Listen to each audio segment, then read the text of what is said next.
अस्सलाम वालेकुम नाजरीन, वुमेंस क्लब में आपको खुशामदीद कहती हूँ। मैं हूँ आपकी होस्ट एमन आरिफ। नाजरीन, वुमेंस क्लब एक ऐसा फोरम है जहाँ पर हम ख़वातीन के मसाइल को उजागर करते हैं। हमारा मकसद सिर्फ ये नहीं है कि हम इन मसाइल को आप तक लेकर आएँ, बल्कि हमारा मकसद ये भी है कि आप हमारे साथ मिलकर इन मसाइल का हल तलाश करें। नाजरीन, कोई भी नौजवान नस्ल किसी भी मुल्क की तरक्की में एक अहम किरदार अदा करती है।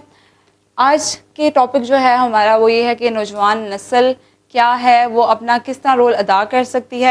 इस पर बात करने के लिए हमारे साथ मुस्तकबिल की 3 एडवोकेट्स मौजूद हैं। आइए हम आप अपने गेस्ट से आपका तारुफ करवाते हैं। हमारे साथ मौजूद हैं आयशा, हिना और अबीर फातिमा। गुफ्तगू का आगाज़ करेंगे। आयशा, आपसे मेरा क्वेश्चन ये है कि तालीमी इदारे जो हैं किसी भी नौजवान की शख्सियत को उभारने में कितना किरदार अदा करते हैं? बेसिकली तालीमी इदारे कितना किरदार अदा करते हैं बताने से पहले हमारे लिए ये जानना बहुत ज़रूरी है कि तालीम हमारे लिए क्यों इम्पॉर्टेंट है, एजुकेशन क्यों इम्पॉर्टेंट है। देखा जाए तो कुरान करीम की पहली आयत में जो पहला वर्ड आता है इकरा, उसका मतलब ही यही है कि पढ़ाई करो, तालीम हासिल करो। इसी से हमें तालीम की फजीलत वाज़ह हो जाती है। ठीक है, इसी तरह कुरान पाक जो वो हमें डिफ्रेंशिएट करता है कि एजुकेटेड और अनएजुकेटेड लोगों के अंदर क्या डिफरेंस है। इसी तरह हदीस मुबारक से भी हमें इसकी फजीलत पता चलती है।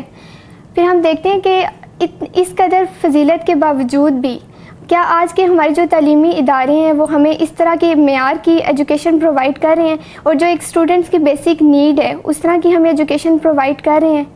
तो इंस्टीट्यूशंस इस वक्त किसी एक होनहार तलबा को सामने लाने से ज़्यादा फोकस कर रहे हैं कि वो एक जॉब सर्कल इंट्रोड्यूस करवाएं, एक बिजनेस मैन को इंट्रोड्यूस करवाएं। ठीक है, हमारे इंस्टीट्यूशंस प्रैक्टिकली बच्चों को कुछ भी नहीं पढ़ा रहे। बेसिकली इंस्टीट्यूशंस बच्चों का किरदार बिल्ड करने से ज़्यादा इस बात पे फोकस कर रहे हैं कि उन्होंने आगे जाके जॉब्स करनी है, बिजनेस करनी है। और कैरेक्टर बिल्डिंग ना होने की वजह से जो हमारे स्टूडेंट्स हैं वो भी यही समझ रहे हैं कि उन्हें बस अगर तालीम हासिल करनी है तो सिर्फ बिज़नेस के लिए करनी है, जॉब के लिए करनी है, फैमिली को सपोर्ट करने के लिए करनी है, एक बेहतरीन इंसान बनने के लिए नहीं करनी। तो आपका व्यू ये है कि आप ये कह रही हैं कि पढ़ाया उस लिहाज से नहीं जाता, बस डायरेक्शंस दे दी जाती हैं कि आपने जो आगे जाके ये आपका गोल है, आप इसके पीछे लग जाएं, आपने इस गोल को देखना है और वो उस गोल को हासिल कैसे करना है। ठीक है, उसके मीन्स क्या हैं, उसके लिए आपको पढ़ना क्या है, वो आपको नहीं पढ़ाया जाता। एजुकेशन बेसिकली जॉब के लिए, बिजनेस के लिए, फैमिली को सपोर्ट करने के लिए इम्पॉर्टेंट है। ठीक है, मैं ये नहीं कह रही कि ये इम्पॉर्टेंट नहीं इम्पॉर्टेंट है, लेकिन बेसिकली एजुकेशन का पर्पज़ क्या है? एजुकेशन का पर्पज़ है हम अल्लाह और रसूल को पहचान सकें। एजुकेशन का पर्पज़ है हम ह्यूमैनिटी को पहचान सकें, हम इंसानियत के दर्जात को सीख सकें, एक स्टैंडर्ड मेंटेन कर सकें। एजुकेशनल इंस्टीट्यूशंस जो है ना वो एजुकेशन प्रोवाइड नहीं कर रही जो हमें एक अच्छा और बेहतरीन इंसान बनाएं, जिससे हम अपनी कंट्री में पीस को कायम कर सकें। तो हिना ये कह रही हैं कि एक मयारी जो तालीम का निज़ाम है वो मौजूद नहीं है हमारे तालीमी इदारों में। इस हवाले से आप क्या कहेंगी? जैसे कि आपका क्वेश्चन भी यही है कि जो तालीमी इदारे हैं वो एक नौजवान पे क्या असरात मुरतब करते हैं ना, तो इसमें हम तालीमी इदारों को ऐसे समझते हैं कि जैसे वो हमें आइडेंटिटी प्रोवाइड करते हैं। एक जो मतलब एक ह्यूमन बीइंग है उसको आइडेंटिटी प्रोवाइड करते हैं। वो पॉजिटिविटी भी की तरफ भी लेके जा सकते हैं और उसको नेगेटिविटी की तरफ भी लेके जा सकते हैं। तो और उसको जो सबसे बड़ा जो है वो उसको ये मतलब क्वेश्चन वो सॉल्व कर सकता है कि what is right and what is wrong, मतलब कि उसके लिए क्या राइट है, उसके क्या रॉन्ग है, मतलब क्या बुरी चीज़ें हैं जिससे उसने बचना है या सोसाइटी को उसने किस तरफ लेके जाना है। तो ये एक तालीमी इदारों का ही किरदार है कि वो नौजवान नस्ल को मतलब ये बताए कि कि क्या वेज़ हैं जिसकी तरफ उसको जाना चाहिए और कौन से वेज़ हैं जिससे उसको रुकना चाहिए, और उसकी लाइबिलिटीज़ क्या है, उसकी रिस्पॉन्सिबिलिटीज़ क्या हैं towards their society, towards their homes, towards their मतलब जो भी उनकी इंडिविजुअल लाइफ है या एज अ कलेक्टिव लाइफ उनकी जो भी है। तो इसी तरह हम समझते हैं कि जो करेक्टर बिल्डिंग है किसी की भी, तो वो करेक्टर बिल्डिंग जो है तालीमी इदारे ही करते हैं। तो ये एक फिर अलग से अब क्वेश्चन आ जाता है कि क्या हमारे तालीमी इदारे उस म्यार तक पहुँच रहे हैं कि करेक्टर बिल्डिंग का जो एक म्यार होना चाहिए। क्योंकि एज अ हमारी जिस तरह के एक मुस्लिम सोसाइटी भी है, हमारी जो फ्रीडम का पीछे बैकग्राउंड भी था वो एक मतलब एज अ मुस्लिम अलग से हम एक मुस्लिम सोसाइटी मतलब करना चाहते थे, तो उसमें हमारी करेक्टर बिल्डिंग एज अ मुस्लिम कैसे होनी चाहिए। तो ये सिस्टम में ज़ाहिर है खराबियाँ होती हैं, ऊंच नीच होती है। एज अ मुस्लिम तो ठीक है, लेकिन फिर इस तरह आपको नहीं लगता कि वेरिएशन आ जाएगी कि सिर्फ एक मुस्लिम पे ही अगर तालीम इदारे जो हैं ऐसे फोकस करना शुरू कर दें, तो इस तरह तो जो माइनॉरिटीज़ हैं उनकी भी रिस्पेक्ट करना, उनके भी राइट्स हैं, उस पर भी तो जोर देना चाहिए। क्योंकि इस्लाम जो है ना, इस्लाम की अगर सही तालीम हम देखते हैं ना, तो इस्लाम बहुत मॉडर्न भी है। इस्लाम में मतलब इस्लाम का कोई ऐसा कोई शक नहीं है, इस्लाम हर चैप्टर को कवर करता है, तो माइनॉरिटीज कैसे इस्लाम छोड़ सकता है? इस्लाम ने माइनॉरिटीज को कभी नहीं छोड़ा। मतलब अगर हम इस्लाम इस सोसाइटी में इस्लाम की बात करते हैं तो माइनॉरिटीज कभी उसमें से निकल नहीं सकती। लाइक इस्लाम की बात कर दी तो लाइक माइनॉरिटीज़ की हमने ऑलरेडी बात हमने कर दी साथ ही। मतलब इस्लाम में सिर्फ मुस्लिम्स नहीं है, इस्लाम ने हर किसी की बात की। इसी तरह है कि थॉट्स कैसे आप क्रिएट कर सकते हैं ना, थॉट्स ये भी है कि आप मतलब एज अ यूथ, ठीक है, एज अ स्टूडेंट आप कैसे अपनी थॉट्स को किस तरह से पॉजिटिविटी की तरफ से लेके जा सकते हैं, या जो मतलब ह्यूमैनिटी है, जिस तरह इस्लाम का भी यही दर्स है कि ह्यूमैनिटी सबसे अव्वल दर्जे पे है, सबसे पहले इंसानियत है, फिर उसके बाद है कि मुस्लिम या जो भी है उसके बाद जो भी आपका दर्जा आता है, लेकिन सबसे पहले ह्यूमैनिटी है। तो ह्यूमैनिटी में जाहिर है सब आ जाते हैं, सब रिलीजन्स और सब कुछ आ जाता है। तो अबीरा, जिम्मेदारी, तालीमी इदारे की मुझे बताएं, जिम्मेदारी क्या है सबसे पहले शख्सियत को उभारने में?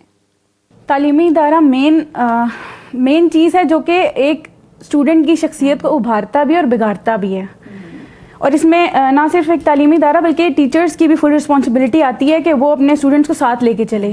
5 उंगलियां बराबर नहीं होती हैं और ये टीचर पर लाजिम है कि वो सब स्टूडेंट्स को लेके चले। और इसके साथ साथ सिर्फ तालीमी इदारा ही नहीं, हमारे घर वालों की भी ये जिम्मेदारी है।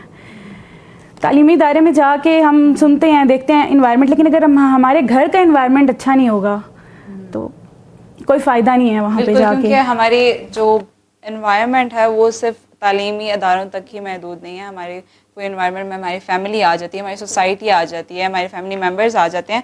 लेकिन अभी फ़िलहाल हमारा फोकस ये था कि हम जिम्मेदारी तालीमी इदारों पे कितनी आयद करते हैं उस हवाले से। अच्छा आयशा, मुझे आप ये बताएं कि आप एक LLB की स्टूडेंट हैं, जैसा कि आप दोनों भी हैं, तो आपका जो ये पढ़ाई का सफ़र था उसमें आपको कितनी मुश्किलात का सामना करना पड़ा और उसमें आपने कितनी नेगेटिव और पॉजिटिव दोनों चीज़ों को देखा? बेसिकली जब मैंने FA किया था उसके बाद मेरे फादर की डेथ हो गई थी, तो हमें काफ़ी ज़्यादा फाइनेंशियल इश्यूज़ हुए। उसकी वजह से मुझे बाहर आके अपने लिए काम वगैरह करना पड़ा, ठीक है।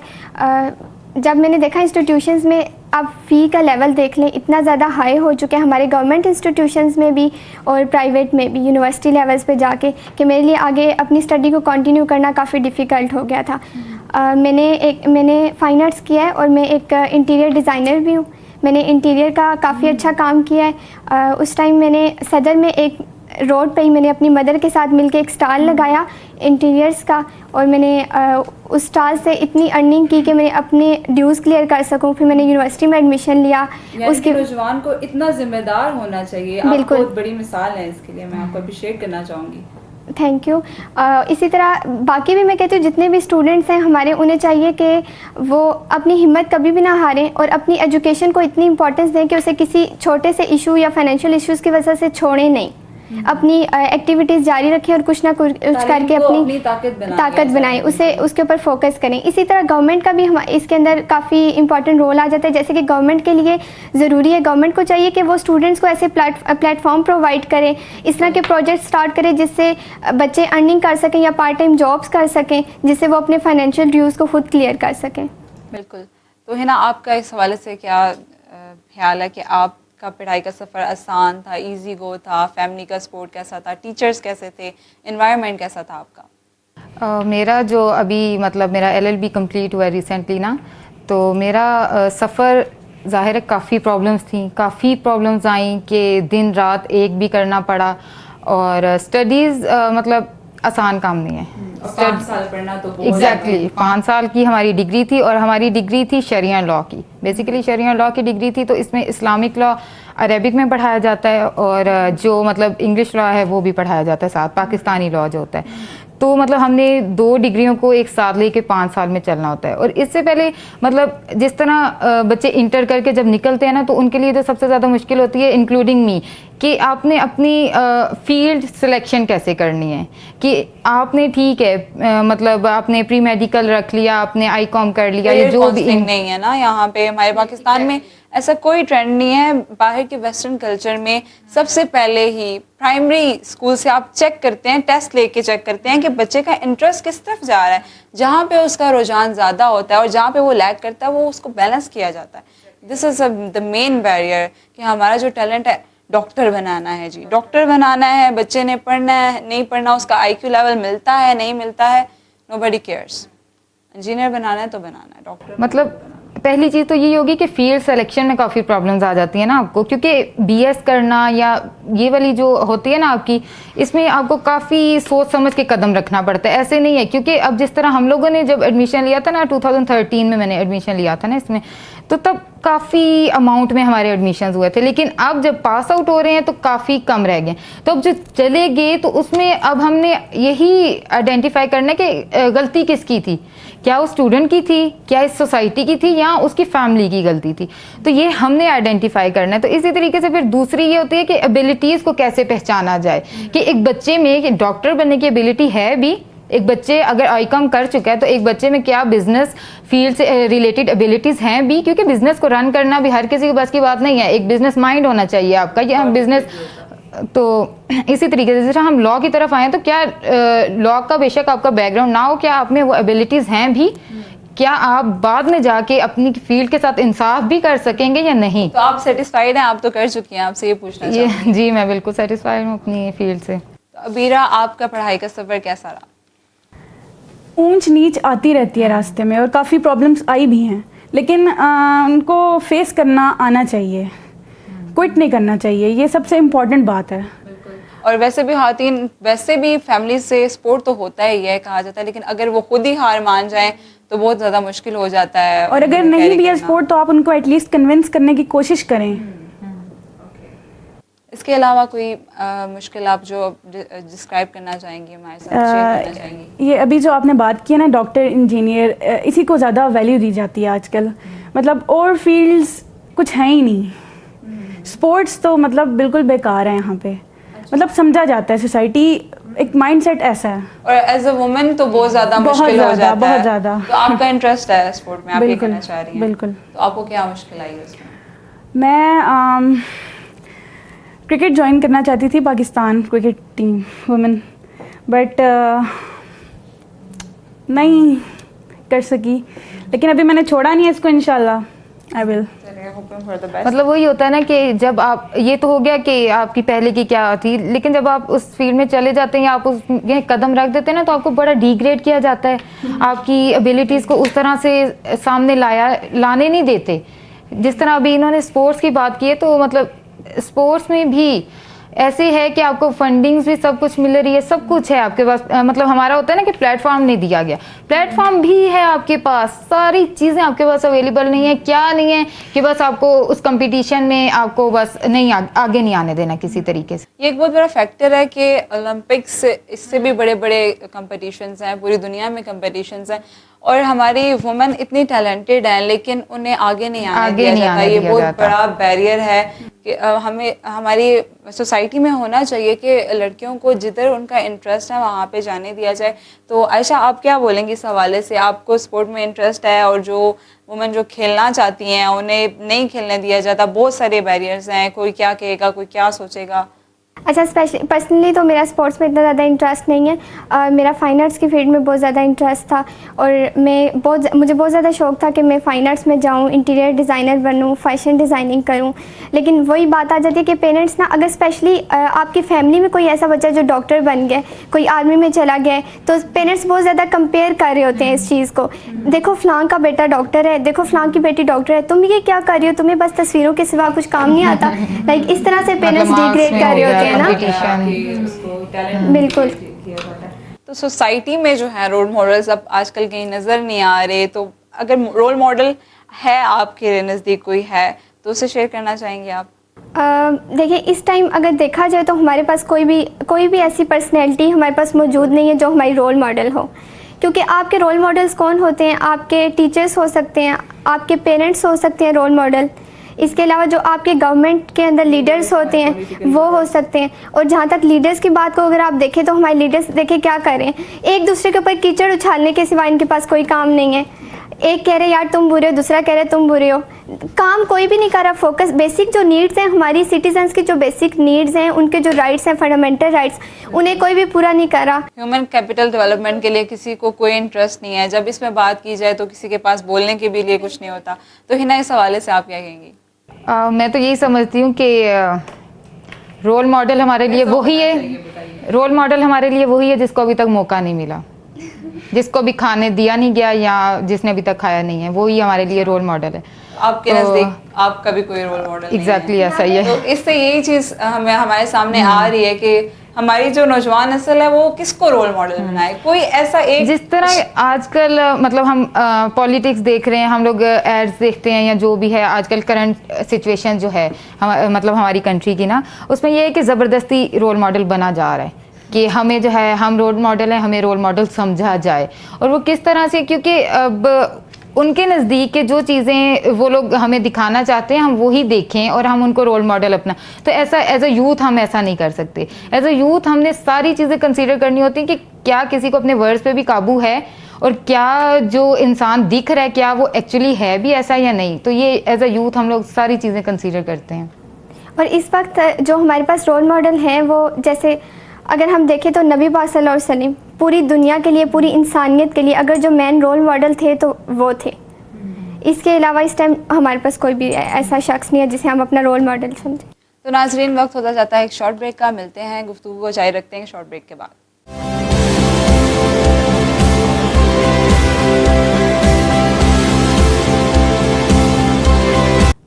अस्सलाम वालेकुम।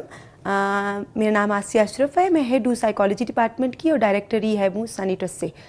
ठीक है, मैं हम सब टीवी के जो प्रोग्राम्स हैं वो रेगुलरली देखती हूँ। मुझे ख़ुद भी इत्तेफाक हुआ कि मैं यहाँ के प्रोग्राम रिकॉर्ड कर सकूँ। तो मैं ये समझती हूँ कि जिस तरह हम सब टीवी है, इस तरह के चैनल्स और इसको प्रमोट करना चाहिए, ये बहुत ज़रूरी है। क्योंकि मीडिया का जो एक रोल होता है ना, जिस तरह हमारे ज़हन में एक इमेज है कि बस वहाँ इंटरटेनमेंट है, म्यूज़िक है, डांस है, इंडस्ट्री है, लेकिन वो जो एक रोल है ना टिपिकल मीडिया का, जो सोशल इश्यूज़ को हाईलाइट करना, उनके ऊपर बात करना, अनफॉर्चुनेटली वो कहीं मास्क होता जा रहा है। तो मुझे लगता है कि हम सब टीवी ये रोल बहुत अच्छा प्ले कर है और मुझे आपको हम सबको ये रोल प्रमोट करना चाहिए। और इसमें डिफरेंट जो सोसाइटी के इश्यूज़ हैं जिनके ऊपर ओपनली बात नहीं की जाती, उनके ऊपर बात करनी चाहिए। हमें इसको मज़ीद प्रमोट करना चाहिए और इस प्लेटफॉर्म को ज़्यादा स्ट्रॉन्ग करना चाहिए। Thank you.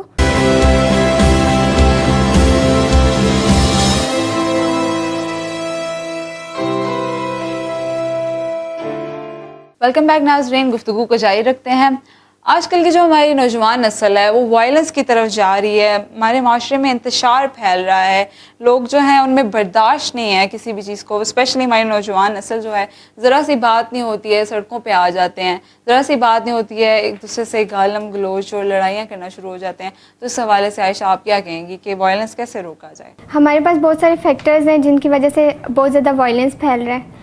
सबसे पहले तो हमारे पास आ जाता है कि कैरेक्टर बिल्डिंग। आप किस तरह से अपने बच्चों की कैरेक्टर बिल्डिंग करते हैं, फैमिली किस तरह से कैरेक्टर बिल्डिंग करती है, इसी तरह एक इंस्टीट्यूशन अपने बच्चों की किस तरह कैरेक्टर बिल्डिंग करता है कि वो वायलेंस की तरफ ना जाएं।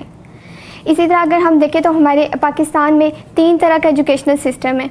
एक जो अपर क्लास के लिए वो अलग है, मिडिल क्लासेस के लिए अलग है और लोअर फैमिलीज़ के लिए बिल्कुल अलग है। ठीक है, जब हम इक्वालिटी नहीं कर रहे, एजुकेशनल सिस्टम में इक्वालिटी नहीं कर रहे, बच्चों के लिए एक स्टैंडर्ड प्रोवाइड नहीं कर रहे, तो फिर वो हम किस तरह से एक्सपेक्ट कर सकते हैं कि वो जस्टिस रखेंगे, पीस करेंगे और वायलेशन की तरफ नहीं जाएंगे? क्योंकि सबके जो पर्सनालिटीज़ हैं वो वेरी करती हैं, एक दूसरे से बहुत मुख्तलिफ हैं। तो फिर उनमें आपस में से कमतरी आ जाती है और महरूमियाँ आ जाती हैं, जिसकी वजह से ना जब आपके पास जस्टिस नहीं है, सोसाइटी के अंदर अदलो इंसाफ नहीं है, तो फिर कभी भी आप पीस को इस्टेब्लिश नहीं कर सकते। बिल्कुल बिल्कुल, क्योंकि वो जहन में, नौजवानों के जहन में कि ये इसके पास ज़्यादा क्यों है, ये हमारे पास क्यों नहीं है, ये इस तरह की वो ज़रा कंपटीशन आ जाता है, इससे इंतशार फैलता है। तो हिना, इसके हवाले से आप क्या कहेंगी? मैं समझती हूँ कि लव, केयर, इक्वलिटी जो है वो ख़त्म होती जा रही है। तो मतलब जो एक मयार होना चाहिए, जो था मयार पहले हमारी सोसाइटी में, वो ख़त्म होता जा रहा है। एक्सेप्टेंस नहीं दी जाती एक दूसरे को। मतलब जो हमारे रिलेशंस हैं, क्लोज रिलेशन हो गया या फ्रेंडशिप हो गई या मतलब किसी से हमारा किसी किस्म का जो रिलेशन हो गया, तो उसमें हम लोग एक दूसरे को एक्सेप्टेंस नहीं देते, गैप है हम में बहुत ज़्यादा। तो जब ये सारी चीज़ें जो हैं ये जब ख़त्म हो जाती हैं तो फिर ये जो है ना ये एक मतलब कि बर्दाश्त से बाहर हो जाती है एक चीज़। जब आपको मतलब सोसाइटी की तरफ से एक ऐसी चॉइस दे दी जाए कि मतलब आप पे कोई मतलब कोई लॉज ऐसे ना हो, आपकी पकड़, जब आपको पता है कि आपकी पकड़ नहीं होनी, आप जो मर्जी कर लें, आप सरेआम आप सड़कों पे कुछ भी कर सकते हैं आजकल। मतलब एक इवन अदालत की तरफ से कोई फैसला आ जाता है कि जब 144 जो है वो नाफिज कर दी जाती है, उसके बावजूद हमारे जो लोग हैं वो निकल जाते हैं सड़कों पर, ऐसे जमा हो रहे होते हैं।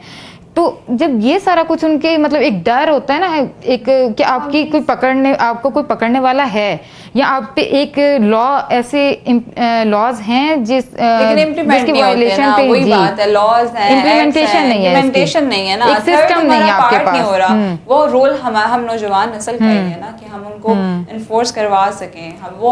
हम में इतनी पावर होनी चाहिए कि हमारी इलाका ऑफ इंटरेस्ट है, हमारा ध्यान दूसरी चीजों में लगा दिया गया है। हम वेस्टर्न कल्चर को अडॉप्ट कर रहे हैं, हम वेस्टर्न कल्चर की तरफ जा रहे हैं, अपना कल्चर भूल चुके हैं, अपनी मॉरल वैल्यूज भूल चुके हैं, बस जो हम देखते हैं उसको अडॉप्ट करने की कोशिश करते हैं। और एक इसके साथ ये भी पॉइंट है ना कि हम लोग के आज के जो हैं, हम लोग कंफ्यूज हैं बहुत ज्यादा। अगर हम कोई अच्छा काम करते हैं तो हमें उस पर भी ग्रिप नहीं है कि क्या ये वाकई अच्छा है, क्योंकि कह दिया जाता है ना मिलती आपको। बिलफर्ज अगर आप आजकल आप कोई बिजनेस शुरू करना चाहते हैं, आप लोगों से मशवरा करेंगे, नहीं ये तो पाकिस्तान में नहीं चलेगा, नहीं ये तो बहुत फ्लॉप है, आप फीमेल हैं, आप फीमेल हो, कैसे सोच भी कैसे रख सकती हैं, आप कैसे सोच सकती हैं, स्टीरियोटाइप्स हैं सोसाइटी में, आपको बहुत जगह पे अलाउ नहीं करेंगे, बिल्कुल आपके पेरेंट्स सपोर्ट नहीं करेंगे, सपोर्टिव नहीं होंगे पेरेंट्स। लोग क्या सोचेंगे, ये सबसे बड़ा क्वेश्चन। हाँ, अबीरा बताएंगी। दूसरों को अगर उनकी स्पेस दी जाए ना और पॉजिटिव रिस्पांस दें हम उनको, तो काफ़ी हद तक इस मसले को कंट्रोल किया जा सकता है। डिस्क्रिमिनेशन करना बंद करें हम। बिल्कुल। ये इसके थ्रू ज़्यादा वायलेंस क्रिएट होता है। एक वायलेंस की एक किस्म बुली करना भी है ना। कोई किसी का नाक ऐसा है, कोई किसी का कद छोटा है, कोई स्टंटेड रह गया है, कोई मैल नरिश्ड है, नहीं, आप लोग उसकी एक वीकनेस को आप उसका पॉजिटिव पॉइंट नहीं देखते हो, आप कहते हो इसमें ये वीकनेस है तो इसमें ये एक मसला है। और वो जो नौजवान है उसने आगे जाके कुछ बनना है, मुल्क के लिए कुछ करना है, अगर उसमें कोई टैलेंट भी होगा तो वो उसी चीज़ में बुली होते होते अपने आप को इवन दो सुसाइड कर लेते हैं बच्चे। मार्क्स कम आ गए, आयशा आप इस हवाले से क्या कहेंगी? कोई मार्क्स कम आ जाते हैं, बच्चे सुसाइड कर लेते हैं, ये भी एक अच्छा, इसमें क्या होता है कि इसमें इंस्टीट्यूशन और फैमिलीज दोनों बहुत ज़्यादा वाइटल रोल प्ले करती हैं। जैसे अगर फॉर एग्जांपल आपका बच्चा किसी एक सब्जेक्ट में फेल हो जाता है, ठीक है, पेरेंट्स को भी सपोर्टिव होना चाहिए कि इट्स ओके, इस दफ़ा हो गया, आप आगे ज़्यादा मेहनत करो। इंस्टीट्यूशंस को भी बच्चे को इतना ज़्यादा डिग्रेड नहीं कर देना चाहिए किसी बात को लेके कि वो बच्चा सुसाइड अटैम्प्ट करने की हद तक चला जाए। अभी रिसेंटली एक बच्चे ने इसी तरह सुसाइड किया था कि मैट्रिक का रिजल्ट आने की वजह से, और वाकया के अफसोसनाक वाकया की मैं जिक्र कर रही थी आपसे। और मेरे ख्याल से ये बहुत ही गलत चीज़ें, और इन सब निज़ाम को बेहतर करने के लिए इंस्टीट्यूशंस बहुत अच्छा रोल किरदार अदा कर सकते हैं, ठीक है। हमें चाहिए कि हम बेहतरीन से बेहतरीन और इक्वल स्टैंडर्ड का एजुकेशन सिस्टम लाएं। इंसाफ और अदलो इंसाफ जब कायम होगा तो अमन का तसलसल भी कायम हो जाएगा और वायलेंस भी फिर ख़त्म हो जाएगा इंशाल्लाह। तो ये ना आज के एक ज़माना, एक दौर है, इससे पहले एक पुराना ज़माना होता था जिसमें एक एनवायरनमेंट ऐसा होता था, आपके आसपास काम और भी चीज़ें करने को होती थी, आपके पेरेंट्स आपको टाइम दे रहे होते थे, आप पे नज़र रख रहे होते थे, आपकी तरबियत एक बहुत अच्छे तरीके से होती थी, आपकी मॉरल वैल्यूज़ होती थी, वो सब चीज़ें हट चुकी हैं। तो इस लिहाज से आप क्या कह रही हैं कि इंतशार क्या इस वजह से फैल रहा है कि अब हमारे पास करने को तो बहुत कुछ नज़र आता है लेकिन हमारे पास फिर भी करने को कुछ नहीं होता सिवाय एक फ़ोन के ना। अच्छा, आपने बात की कि पहले नज़र रखी जाती थी, मैं इसमें ऐड करना चाहती हूँ कि नज़र अभी भी रखी जाती है। नज़र रखने में फ़र्क आ गया, नज़र अभी भी रखी जाती है, लेकिन नज़र रखने के साथ साथ मतलब जो पहले के पेरेंट्स जो अपनी रिस्पॉन्सिबिलिटीज़ अदा करते थे ना, जो एक ट्रस्ट का माहौल होता था, जो एक ट्रस्ट होता था एक बच्चे के दरमियान और उनके पेरेंट्स के दरमियान, अब वो ख़त्म होता जा रहा है। नज़र रखते हैं लेकिन नज़र के साथ ट्रस्ट नहीं करते। लाइक आपका बच्चा है कि बाहर से मतलब हम लोग जब बाहर निकलते हैं अपने घर से तो हम लोग 100 चीज़ें एक दिन में फेस करते हैं, तो उन 100 चीज़ों को जब हम जाके घर में उन 100 को एग्जैक्टली बताएं तो उसको एक्सेप्टेंस ही नहीं दी जाती। मतलब उन 100 से इवन 50% भी इस तरह तो हमारी शेयर बात को करने नहीं से सुना भी जाता। बच्चे डरेंगे। एग्जैक्टली यही है, इस तरह तो रखी अपने जाती है एक डर के अंदर साथ। रख के भी अगर कोई आपको छेड़ रहा हो, आपको कोई तंग कर रहा है, ऐसा ये हम नहीं बता सकते अपने नहीं बता parents को। सकते हम, और कोई हमें किसी तरह भी हमें ब्लैकमेल कर सकता है, कोई हमारे साथ कुछ भी कर सकता है, तो इतना स्पेस आ गया ना। पहले parents के पेरेंट्स होते थे प्रोटेक्टिव होते थे अपने बच्चों की तरफ, अब होते हैं सोसाइटी की तरफ कि लोग क्या पास। लोग क्या कहेंगे। कहेंगे, बिल्कुल। अगर पेरेंट्स अगर यूं करें ना कि वो अपने बच्चों पे ट्रस्ट करें और समझें कि अगर इसको छेड़ा है तो जाहिर है किसी दूसरे का भी कसूर हो सकता है, गलती उधर से भी हो सकती है। तो आजकल यही मैं मतलब समझती हूँ कि ये एक पेरेंट्स की तरफ से भी थोड़ी सी है इग्नोरेंस। तो अबीरा, ग्रूमिंग कितनी एनवायरनमेंट से होती है हमारी एज अ यूथ, आप क्या कहना चाहेंगी कि वायलेंस को किस तरह रोका जाए अपने माहौल से? माहौल आसपास के माहौल को देख के एक बंदे के कैरेक्टर पे काफ़ी इफ़ेक्ट पड़ता है, और आसपास का माहौल अगर पॉजिटिव हम बनाएंगे तो बनेगा। कोई आसमान से उतर के नहीं आएगा उस माहौल को ठीक करने के लिए, ये हमारी रिस्पॉन्सिबिलिटी है और हमें उसे सीरियसली लेना है।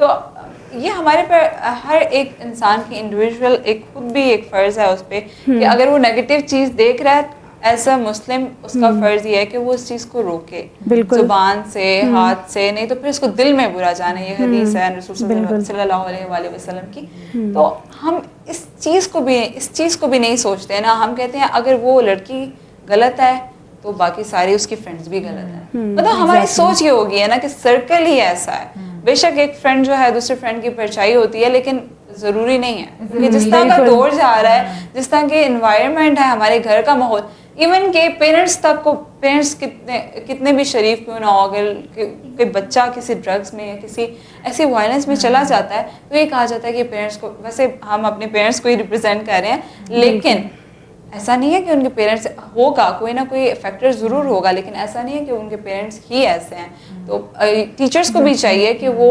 स्टूडेंट्स को इस चीज़ के बारे में एजुकेट करें ना। इस पे लैक ऑफ अटेंशन आ जाती है ना आपकी, अपने बच्चों के ऊपर बहुत ज़्यादा, आप बच्चों की तरफ बहुत ज़्यादा अटेंशन नहीं है, आप उनके साथ डिस्कशन नहीं कर रहे, शेयरिंग नहीं कर रहे। ऐसा होता है ना कि अगर पेरेंट्स के साथ कोई इशू है, पेरेंट्स अपनी बातें आके अगर अपने बच्चों के साथ डिस्कस करें, उन्हें एक मिल जाता है ना कि हौसला मिलता है कि जी हम भी अपने पेरेंट्स के साथ अपनी बातें डिस्कस कर सकते हैं। या फिर अगर कोई इंसिडेंट हो जाता है मेरे साथ और मैं अपने पेरेंट्स के साथ डिस्कस करती हूँ, ठीक है, वो मुझे अगर प्रमोट करते हैं, मेरा साथ देते हैं, कहते हैं कि नहीं आप आगे बढ़ें, कोई बात नहीं, ये एक छोटा सा इंसिडेंट था, हो गया, मेरे पे ट्रस्ट करते हैं ना, तो उसके बाद ये होगा कि बच्चे अपने पेरेंट्स के ऊपर भी ट्रस्ट करना शुरू कर देंगे, उनके साथ शेयर करेंगे। फिर बाहर की सोसाइटी में उनका एंटी सोशल बिल्कुल नहीं होंगे और घर में शेयर करेंगे। तो हिना सवाल यही फिर आ जाता है वहाँ पे चेन ऑफ रिएक्शन में कि आपके पेरेंट्स के पास वक्त कहाँ है ये चीज़ें सुनने का। यहाँ पे तरबियत जो है ना उसका बहुत बड़ा किरदार है। इस हवाले से आप क्या कहेंगी? एक चीज़ होती है वक्त देना, पेरेंट्स अपने बच्चों को टाइम दें। दूसरी चीज़ है कि पेरेंट्स जो प्रैक्टिकली कर रहे हैं, जो पेरेंट्स करके दिखा रहे हैं प्रैक्टिकली, तो अगर आप टाइम नहीं भी दे सकते तो आप जो प्रैक्टिकली कर रहे हैं ना, तो आपकी एक्सपेक्टेशंस भी अपने बच्चे की से वही होनी चाहिए कि आप जो उनको करके दिखा रहे हैं, एटलीस्ट बच्चा आपको वो तो देगा, वही करके दिखाएगा आपको वो बच्चा। तो अबीरा इस हवाले से आप क्या कहेंगी? यहाँ पे यही बात आ जाती है, लैक ऑफ कम्युनिकेशन है। जब आप प्रॉपरली कम्युनिकेट नहीं कर सकते हो, शेयर नहीं कर सकते अपने पेरेंट्स के साथ, तो जाहिर सी बात है ऐसी चीज़ें आप छुपाना स्टार्ट कर दोगे, तो इसका तो गहरा असर है आपके करेक्टर पे। अगर पेरेंट्स जो हैं ज़्यादा टाइम फ़ोन पे देते हैं तो बच्चे भी फ़ोन पे देंगे। और आजकल अगर हम ज़्यादातर देखें जितनी भी सोशल एक्टिविटीज़ हैं, अगर हमें किसी शादी पे इनवाइट किया जाता है तो पेरेंट्स आजकल जो हैं वो खुद नहीं जाते, बच्चों को भेज देते हैं, और बच्चे कहते हैं हमने नहीं जाना। तो वो ये एक मतलब फैमिली में आना जाना भी इतना मतलब हमने अपने आप को अपने अंदर ही इतना रख लिया है कि हम बाहर भी नहीं जाना पसंद करते। और जैसा कि अगर आपके भाई गांव इलाके वगैरह होंगे, वहाँ पे विज़िट करना, वो मतलब ईदों पे तो हमारा इस तरह हो जाता है कि हमने नहीं जाना वहाँ पे, गर्मी है, ये है वो है। तो वो अपने पेरेंट्स की एक ये भी जिम्मेदारी है कि वो अपने जो ट्रू जो वैल्यूज़ हैं, जो रिलेशंस हैं, उनको भी साथ लेके जाए। तरबियत तो सिर्फ ये नहीं है ना कि आप उनकी पर्सनल लाइफ तक जा रहे हैं, आपकी ये भी कोशिश होनी चाहिए कि आप उनको फैमिली के साथ जोड़ के रखें। तो आपके घर का माहौल किस तरह का है इस हवाले से? अच्छा, हमारे घर में भी ये बहुत ज़्यादा बात होती है कि जैसे अम्मी ने कह दिया चलें ईद है, अब हमें गाँव जाना है या नानों के घर जाना है, आप लोग चलें, तो बच्चे सब एक साइड पे होते हैं कि नहीं नहीं हमें नहीं जाना, हमें नहीं जाना। लेकिन अम्मी कह रही होती हैं चलो नहीं नहीं देखो अब जाना है, देखो रिश्तेदार हैं, उन सब से भी मिलना होगा, और ऐसे काफ़ी इस तरह का। क्योंकि उनका भी एक रोल होता है हमारी तरबियत में, जो वो हमें अपने एक्सपीरियंस से गाइड कर सकते हैं, वो हमें पेरेंट्स भी शायद गाइड ना कर सकें। और एक ये चीज़ भी आ जाती है ना कि आप अगर आज हम अपने पेरेंट्स को, अपने बुज़ुर्गों को टाइम देंगे, तो कल जब हम लोग इस एज में पहुंचेंगे, इस स्टैंडर्ड पे पहुंचेंगे, तो तब हमें भी टाइम मिलेगा। लेकिन ये हमें इस वक्त एहसास नहीं होता ना, ये क्यों नहीं होता है ना एहसास? इसलिए नहीं होता ना कि हमारे पेरेंट्स हमारे साथ उस तरह डीलिंग नहीं कर रहे होते। हमारे पेरेंट्स हमारे सामने अपने पेरेंट्स को उस टाइप का टाइम नहीं दे रहे होते, जैसे उनके पास बैठना, उनसे डिस्कशन करना। हमें अगर फ्री टाइम मिलते हैं, हम फेसबुक यूज़ कर रहे होते हैं, चलो यार एक स्टेटस अपडेट कर लेते हैं, हम ट्विटर पर लगे होते हैं, हम फ्रेंड्स के साथ लगे हुए होते हैं। हम फैमिली से वो बात शेयर नहीं करते, लेकिन हम फेसबुक पे ना शेयर कर देते हैं। क्यों? फिर बात वही आ जाती है सारी के गैप है, बहुत ज्यादा गैप है, बहुत और ज्यादा इसको गैप फिल है। करने की ज्यादा से ज्यादा कोशिश करनी चाहिए। उसके लिए क्या होना चाहिए? उसके लिए यही होना चाहिए कि जो जो चीज़ें मतलब लैक कर रही हैं उनको आइडेंटिफाई करना चाहिए। कि जिस तरह अभी आपने घर का माहौल पूछा ना, तो आप अपने घर के माहौल को पहले सामने रखें और आप उसमें से चीज़ें निकालें कि कौन सी अच्छी चीज़ें हैं और कौन सी बुरी चीज़ें हैं। अच्छी चीज़ें तो रहने दें, लेकिन जो बुरी चीज़ें हैं उनको कैसे सॉर्ट आउट किया जा सकता है। क्योंकि जस्ट बातों से, जस्ट किसी को समझा लेने से, क्योंकि अब वो दौर नहीं है, बातों से कोई नहीं समझता। इवन आप प्रैक्टिकली भी करके दिखा दें तो आजकल की वो एक्सेप्टेंस नहीं है कि कोई प्रैक्टिकल को भी जो है वो एक्सेप्ट उस तरह से कर सके। तो आजकल के दौर में जहाँ पे सोशल मीडिया है, हमारे पास फेसबुक है, ट्विटर है, जो भी है, मतलब व्हाट्सएप वगैरह जो भी है, तो इसमें मतलब पेरेंट्स को भी और बच्चों को भी, दोनों को जो है अपने अपनी रिस्पॉन्सिबिलिटीज़ को का पता होना चाहिए। और शेयरिंग ज़रूरी है कि ये नहीं है, आपको रिस्पॉन्सिबिलिटीज़ नहीं बतानी चाहिए अगले की, आपको पता होना चाहिए कि आपकी खुद की रिस्पॉन्सिबिलिटीज़ क्या हैं, आपने क्या करना है। एज ए नेशन अगर हम अपनी जिम्मेदारियों को समझ जाए ना, तो हम सबसे बेहतरीन कौम होंगे। एग्जैक्टली। अबीरा, आजकल जो इलेक्शंस की कैंपेन चल रही है, यूथ जो है वो बहुत इंपॉर्टेंट रोल अदा कर रहा है। यूथ जो है, अगर कोई नून लीग के साथ है तो वो पीटीआई के खिलाफ बोल रहा है, ट्वीट करेंगे, फेसबुक पे पोस्ट करेंगे, मतलब बहुत ज़्यादा जो है शोर डला हुआ है, शोर शराबा डला हुआ है। और ये चीज़ इतनी ज़्यादा इफेक्टिव है, कोई सोच नहीं सकता, क्योंकि इससे हमारा इमेज, क्योंकि ग्लोबल दुनिया, ग्लोबल विलेज है, दुनिया एक ग्लोबल विलेज है, तो पूरे वर्ल्ड में जो है हमारा एक इमेज जा रहा है। अगर हम मतलब एक दूसरे पे कीचड़, हमारी जो यूथ है वो एक दूसरे पे कीचड़ उछालने पे, मतलब हम उनके एक ना कह सकते हैं पपेट्स बन चुके हैं, पपेट्स हैं, वो हमें यूज़ कर रहे हैं। अगर मैं हूँ, मैं बोलूँगी मैं पीटीआई के साथ जो है काम कर रही हूँ, तो मैं उसके साथ दूंगी उसको, और इसमें मैं अगर अगला बंदा दुरुस्त है गलत है, मैं ये नहीं सोचूंगी, मैं ये बोलूँगी कि मैंने इसका साथ दिया है, मैंने जो है इसी के साथ देना है, मैं कुछ भी हो जाए मैंने उनको बुरा बोलना है। तो इस हवाले से आप क्या कहेंगे, यूथ को अपने आप को कैसे मोबिलाइज करना चाहिए, इससे कैसे बचना चाहिए? मेरा ओपिनियन यही है कि बजाय आप पॉलिटिकल पार्टीज़ को वोट दें, आप अपने एरिया से जो बंदा खड़ा हो रहा है ना, आप उसको देख के वोट दें। अच्छा, बिल्कुल। और क्योंकि ज़रूरी नहीं है हर पार्टी का हर बंदा जो है वो सही है। आप देखिए वो काम कर रहा है आपके एरिया में कि नहीं कर रहा, या बस लंबी लंबी तकरीरें करके आए और बस चले गए। सबसे पहली बात ये कि एजुकेटेड खुद कितना है, वो कितना पढ़ा ये तो लिखा है मेन वो। बात है, ये चीज कोई नहीं देखता। बनता है। वो एजुकेशन के लिए क्या करेगा, वो क्या करेगा, कुछ भी नहीं। सबसे बड़ी बात ये है कि वो खुद कितना पढ़ा लिखा है, खुद कितना अपनी जिंदगी में कामयाब है, कि जो हमारी आवाज बनेगा, हमारा रिप्रेजेंटेटिव होगा, हमारे इलाके के लिए काम करेगा। तो आपके लिए कोई घर की तरफ से कोई ऐसी है कि नहीं आपने इसी को ही वोट देना है, नहीं मतलब अगर बाबा इसको दे रहे हैं तो या फिर आप न्यूट्रल हैं, आपको इजाज़त है, आप फ्रीडम है, फ्रीडम ऑफ राइट है ना, बेसिकली वोट तो फ्रीडम ऑफ राइट है, हमारी जिम्मेदारी भी है और साथ में राइट भी है हमारा। तो इस हवाले से आप वैसे मैंने जहाँ तक देखा है, बड़ों का बहुत ज़्यादा इन्फ्लुएंस होता है आपके ऊपर इस बात का ना, कि हम पीटीआई को वोट दे रहे हैं, आपने भी पीटीआई को ही देनी है वोट ना। और बहुत सारी फैमिलीज़ में ऐसे होता भी है, लेकिन मेरे ख्याल से वोट आपकी एक मॉरल रिस्पॉन्सिबिलिटी है, तो आपको न्यूट्रल होकर वोट देना चाहिए ऐसे लीडर्स को जो जिन्होंने कोई एफर्ट्स किए हैं आपके लिए। और दूसरी सबसे बड़ी बात ये आ जाती है कि हमें ये भी देखना है कि अब फॉर एग्जांपल अभी PMLN की गवर्नमेंट जा रही है, तो हम लोग इनके ऊपर कीचड़ उछाल रहे हैं, हम लोग दूसरी कंट्रीज़ को क्या मैसेज दे रहे हैं? फिर हम पॉजिटिव चीज़ों को, वही बात ना, पॉजिटिव वाइब्स जो हैं वो ख़त्म हो गई हैं, वेस्टर्न कल्चर आ रहा है, वही वेस्टर्न चीज़ें हम देखते हैं, फिर हम सोचते हैं कि हम इतने डेवलप क्यों हैं, नहीं है, सॉरी, कितने डेवलप क्यों नहीं है। हम डेवलपिंग कंट्री में इसीलिए हैं क्योंकि हम लोग खुद ही कुछ नहीं कर रहे। हम खुद कहते हैं डेमोक्रेसी है, सबका राइट है, सब अपनी मर्जी से जो है अपना रिप्रेजेंटेटिव चूज कर सकते हैं, लेकिन फिर कुछ लोग ऐसे भी हैं जो कहते हैं हमने वोट नहीं देनी। नौजवान, इवन हिना, मैंने नौजवान नस्ल में अपने सराउंडिंग्स में ऐसे फ्रेंड्स देखे हैं जो कहते हैं हम वोट ही नहीं देंगे।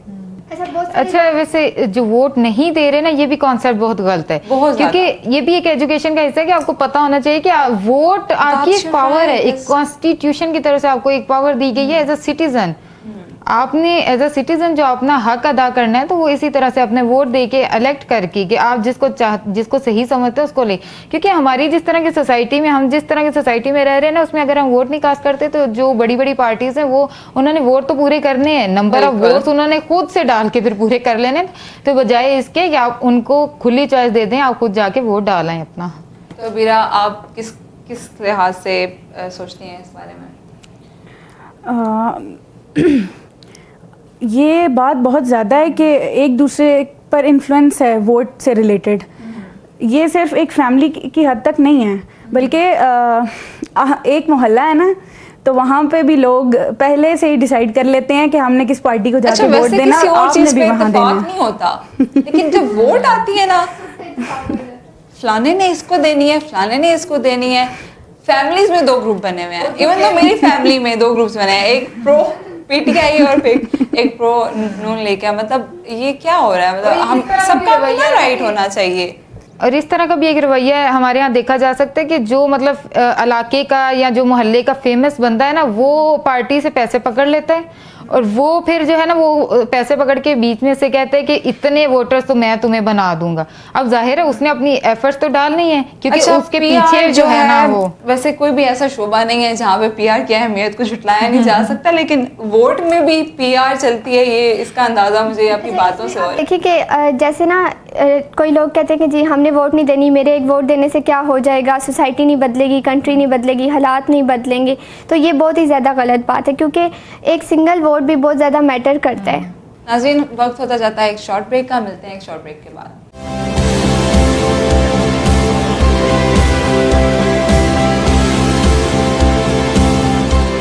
बिस्मिल्लाहिर्रहमानिर्रहीम। हम सब टीवी मीडिया के आसमान पे एक चमकता हुआ सितारा है, और साजिद इसहाक साहब जर्नलिज़म के फ़लक के ऊपर एक चमकता हुआ सितारा है। अल्लाह ताला इन्हें ज़िंदगी दे और ये मुल्क में मुख्तलिफ़ इश्यूज़ के ऊपर जो अवाम तक जो अवेयरनेस पहुँचाने के लिए अहम किरदार अदा कर रहे हैं, और ये जो इनकी जो कंट्रीब्यूशन है टुवर्ड्स डिफरेंट मीडिया सर्कल्स और अवाम और जर्नलिस्ट और ये जो न्यूज़पेपर्स और हर जो तबका है, हर जो फील्ड ऑफ लाइफ है, जो बिजनेसमैन है, जो कॉमर्स से रिलेटेड बंदे हैं, जो जॉब ओरिएंटेड है, सैलरीड पर्सन है, वो सारे इनकी राय को एक बड़ी मुकद्दम समझते हैं और इनकी जो है इनके प्रोग्राम से इस्तिफ़ादा करते हैं। अल्लाह ताला इन्हें ज़िंदगी, लंबी ज़िंदगी दें और इसी तरीके से मुल्क को कौम की खिदमत करते रहें इंशाअल्लाह। Thank you.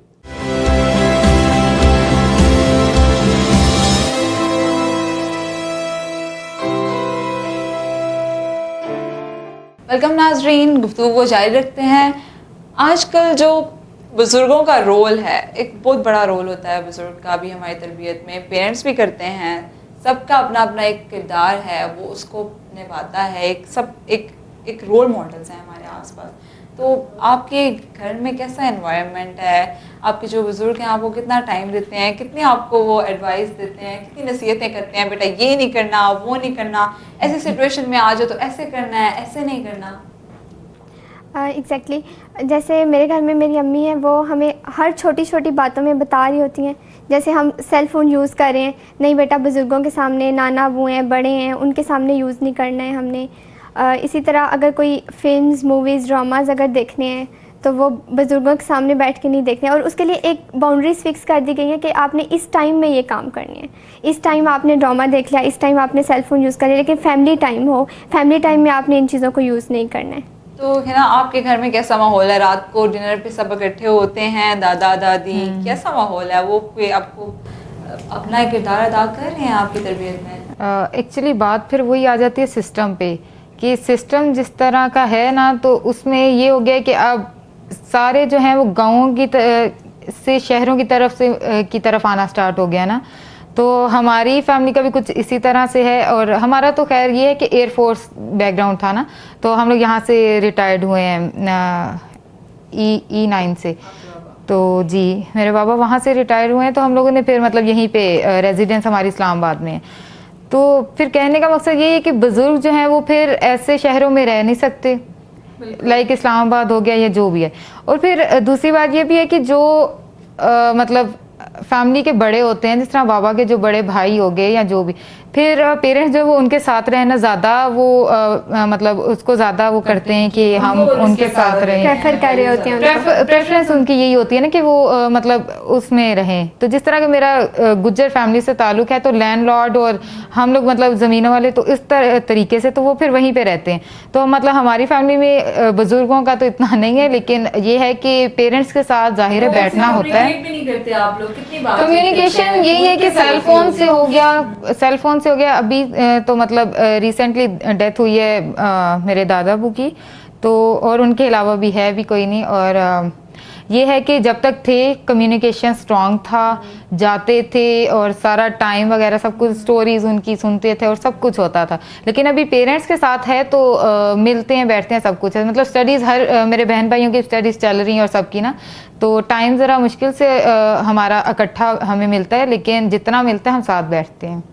तो अभी कहते हैं कि जो जहाँ जिस घर में बुज़ुर्ग होते हैं वहाँ पे अल्लाह ताला अपनी खास रहमतें भेजते हैं, अपनी खास रहमतें फरिश्तों के लिए नाजिल करते हैं। और बुज़ुर्गों की दुआ जो होती है ना, वो जब अगर इंसान उससे जो है महरूम हो जाए ना, तो बहुत बुरी फीलिंग आती है। क्योंकि मेरी दादी अम्मा फोत हुई, उसके बाद से मुझे ऐसा लगता है कि घर में वो उस तरह का सुकून, उस तरह का माहौल मुझे आज तक नज़र नहीं आया। तो आपका माहौल कैसा है घर का? बुज़ुर्गों का होना वाकई घर में बहुत रौनक होती है बुज़ुर्गों से।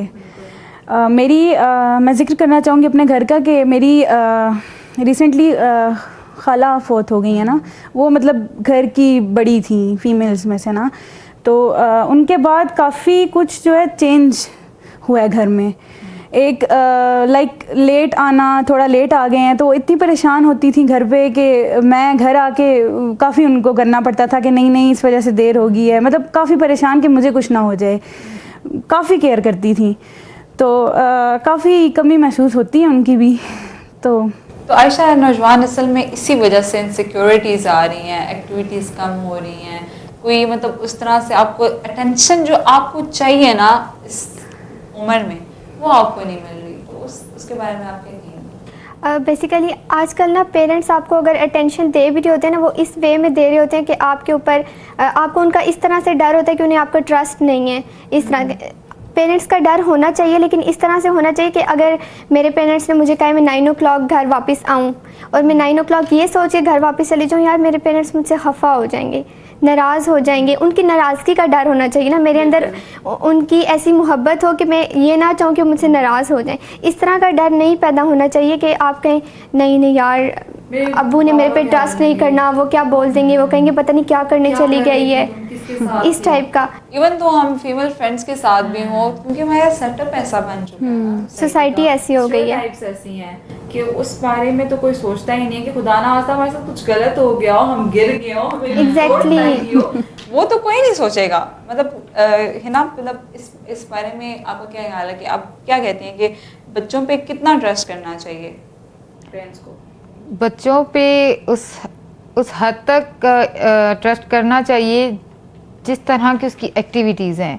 मतलब अगर आपका बच्चा सोशली एक्टिव है या अपने आप को ऐसी एक्टिविटीज़ में रखना चाहता है, उसके इंटरेस्ट अगर इस किस्म के हैं जो कि बेशक उसके बाकी बहन भाइयों में वो क्वालिटीज़ या वो इंटरेस्ट उनके नहीं हो सकते, अगर इस बच्चे में आपके हैं तो पेरेंट्स को चाहिए कि इसको उस किस्म का ट्रस्ट दें, इसको उस किस्म की फ्रीडम दें, हर बच्चे को मतलब उसके लिहाज से रखें। तो वही इसी करता है कि उसकी पर्सनालिटी कैसी है। हाँ, उसकी पर्सनैलिटी कैसी है, क्योंकि हमारे यहाँ जो हमारी सोसाइटी है उसमें यही है कि जो पेरेंट्स हैं वो सब बच्चों को एक दूसरे से वो मतलब कंपेयर कर रहे होते हैं कि दूसरा तो ये यूँ नहीं करता, दूसरा तो यूँ नहीं चाहता, तो जब दूसरा नहीं चाहता तो क्या लाजमी है कि मैं भी ना चाहूँ?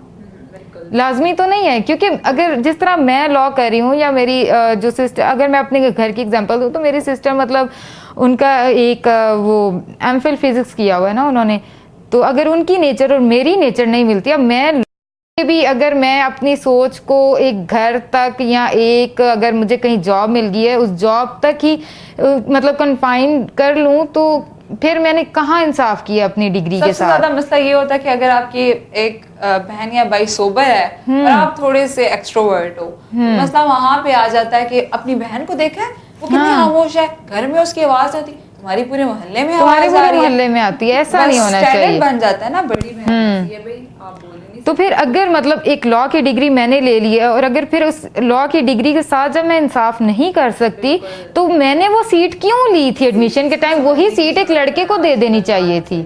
ये मैसेज है, this is the true message. वो मेरी सीट अगर एक लड़के को दे दी जाती जिसको फुल फ्रीडम थी, जब मुझे एक डिग्री लेके मैंने फिर मतलब जब घर में बैठना है तो फिर मतलब मुझे क्यों डिग्री दी गई या मैंने क्यों ली?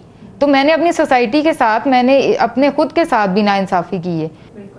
तो अबीर, हमारी सोसाइटी में फ़ोन का यूज़ और टेलीकॉम जो टेक्नोलॉजी है हमारी वो इतनी ज़्यादा आम हो गया है। चाइना ने तो फ़ोन की ना भरमार कर दी है और आजकल हर किसी के पास फ़ोन है। इवन के एक हाकरोब है तो वो भी फ़ोन यूज़ कर रहा है, सेल्फीज बना रहा है। चले ठीक है, उनका भी राइट है, ये नहीं मैं कह रही ये उनका राइट नहीं है, लेकिन एक ट्रेंड बन चुका है कि फ़ोन यूज़ करना है। आप आपस में बैठे हुए हो, इवन के फ्रेंड्स बैठी हुए आपस में बैठे हुए हैं, आप चले आप एक फ्रेंड के घर रहने जाती हैं, ठीक है, आप लोग बैठी हुई हैं साथ बात कर रही हैं, ठीक है, बात क्या हो रही है जी? फ़ोन पे बात हो रही है, फिर आप सामने देख रही हैं फिर फ़ोन पे बात हो रही है। तो ये जो हमारी टेलीकॉम इंडस्ट्री है उसने अपने फ़ायदे के लिए हम लोगों को कितना बिगाड़ दिया। हमें नॉर्म्स किसने बताने थे कि किस उम्र के बच्चे को फ़ोन यूज़ करना चाहिए, कब फ़ोन हैंड ओवर करना चाहिए। आज तो बच्चा आजकल रोता है तो कार्टून दिखाने के लिए फ़ोन उसके हाथ में होता है, तो उसको मॉनिटर कौन कर रहा है? क्या इसकी क्या नॉर्म्स हैं?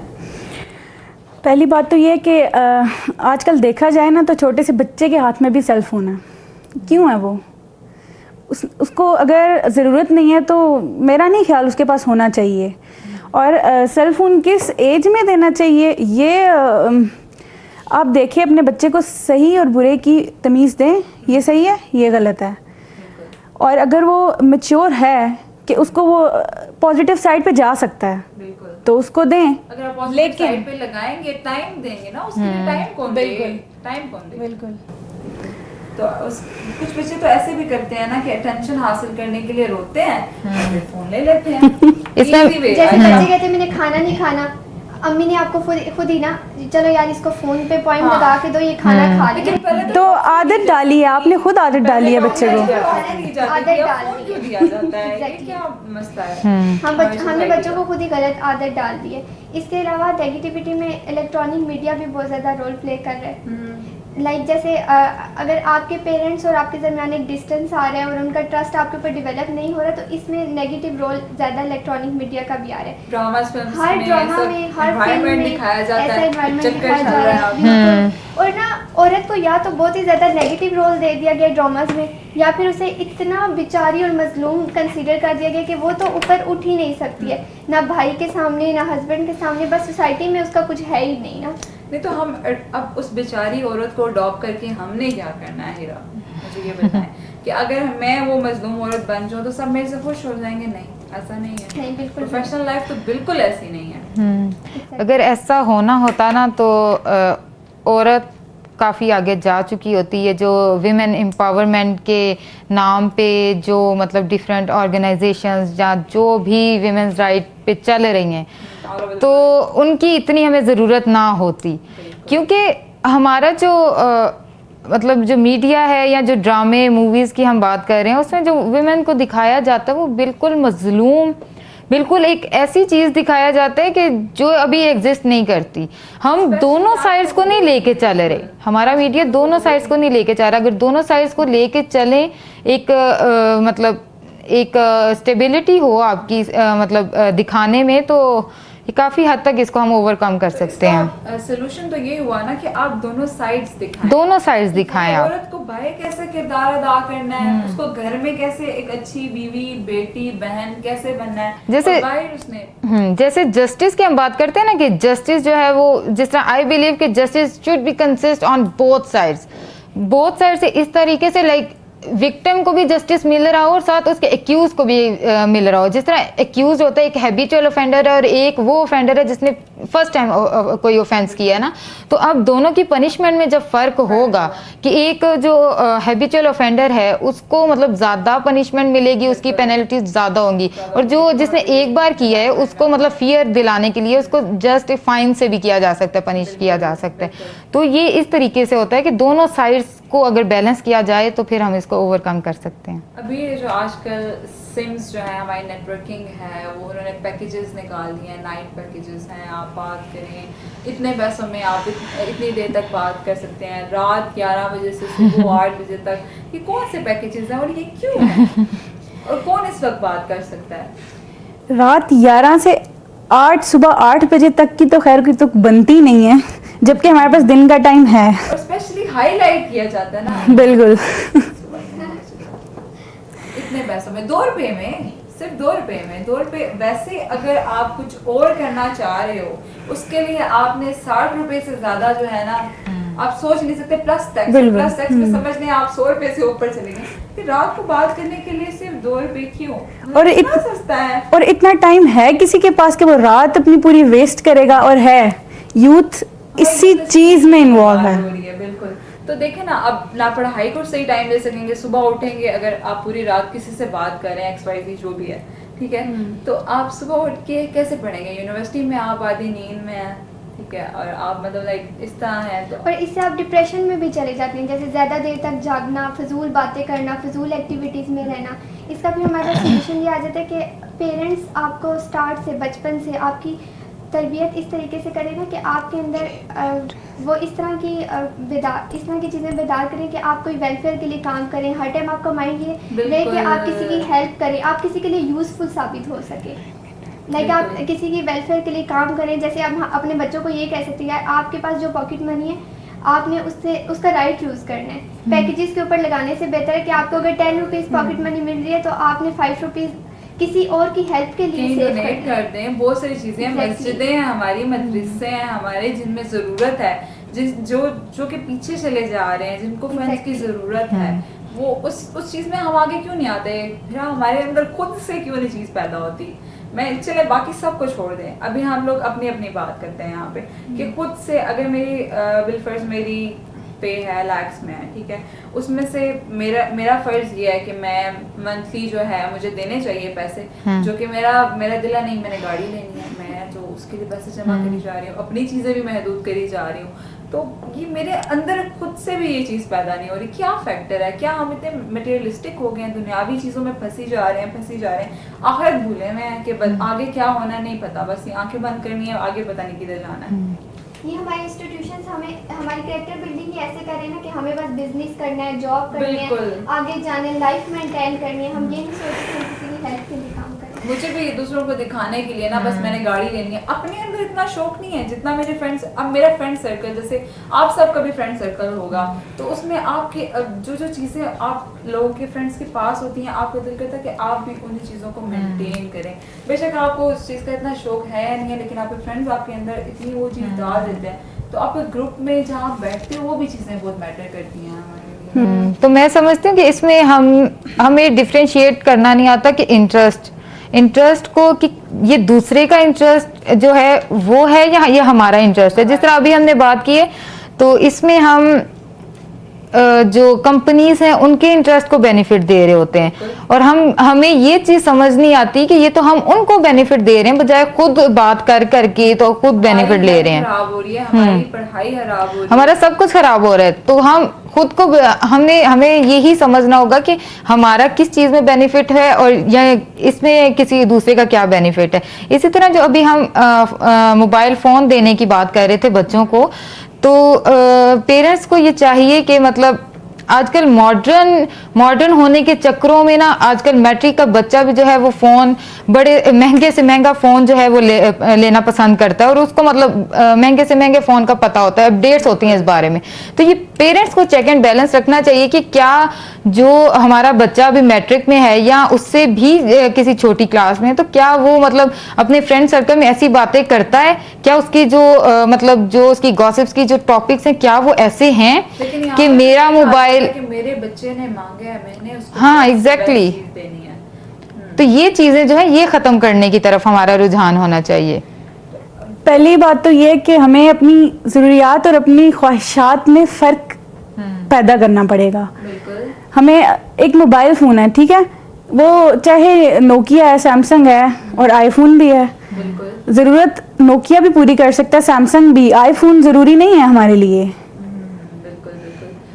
तीनों एक ही चीज को पूरी कर रहे हैं, लेकिन वही बात आ जाती है कि हमारे ट्रेंड्स क्या बन चुके हैं, हमारी माइंडसेट ही ऐसा है। मेरे फ्रेंड्स क्या कहेंगे, मेरे फ्रेंड्स क्या कहेंगे, मैं तो छोटी हो जाऊंगी। और कहा भी जाता है कि कहा जाता है मोबाइल है क्या, फोन कब चेंज करूं, या प्लीज बस कर दो इसको, देखते कि हम तंग आ गए हैं। क्योंकि आपके पास खुद है, आप भी चाहते आपके पास जो फोन है आपकी आइडेंटिटी वही बना दी जाती है। बिल्कुल, आइडेंटिटी जो है आपकी आजकल का जो दौर है ना, वो दुनियावी जो है दौर में इतना मटेरियलिस्टिक हो चुका है, चीज इंसानों की कदर नहीं है, चीजों की कदर की जाती है। हमारे कैरेक्टर से ज्यादा पैसे मैटर कर रही हैं, हमारी चीजें मैटर, हमारा स्टेटस मैटर कर रहा होता है। आजकल इंसान की पहचान ही पैसों से होती है।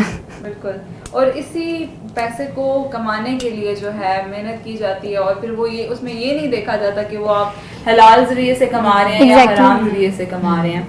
तो thank you so much for coming, बहुत अच्छी गुफ्तगू रही, बहुत इंफॉर्मेटिव रही।